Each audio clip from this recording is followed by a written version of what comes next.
you said that you found Leatherface to be the most sensual of the slasher villains, which I know absolutely. I would love to hear you explain that, but I thought it was funny because my first image was like Leatherface in a smoking jacket and like with a giant glass of brandy, like welcoming you to the slaughter room. It would be Leatherface in like a bubble bath with a big fucking glass of wine.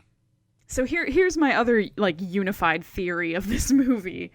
With the murder family, you know, there's lots of talk about Grandpa. Yes. And how Grandpa's the best killer, and the hitchhiker gives this whole sort of family history of like, my grandfather worked in the slaughterhouse, my brother worked in the slaughterhouse, I worked in the slaughterhouse, and then you meet their father, you never meet their mother. There's a supposedly female corpse in the attic with Grandpa, but like, who's to say? There's no talk about Grandma. The only sort of feminine figure in that whole family is Leatherface. Yeah, good point. Who is always in an apron and like usually in the kitchen. Yep. And is kind of just annoyed that people keep showing up in their house like making messes and that they have to do more chores. Yes, yeah. Like there's very much this kind of long-suffering Marge Simpson vibe. Well, and he even...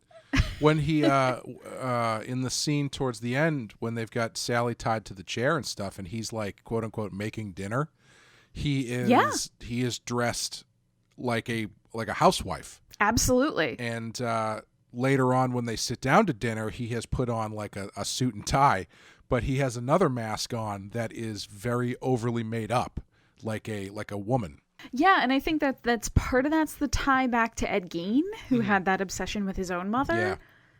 Yeah. But I think there is that sort of like, if you're in this extraordinarily dysfunctional family, like weirdly Leatherface is like the homemaker. Like their father is the one who goes out and works. Yeah, yeah. And, you know, works at the gas station and whatever. The hitchhiker brother is kind of, you know, often wandering and sort of trying to strike out on his own and has a lot of rebellious ideas. And Leatherface is the one who's like at home. Yeah. Taking care of the house. Yeah. He's building all the furniture. Exactly. The decorations. He's making sure all the bones are on the floor in the right order. Right. Taking care of the chicken that's in the bird cage. You know, the normal stuff.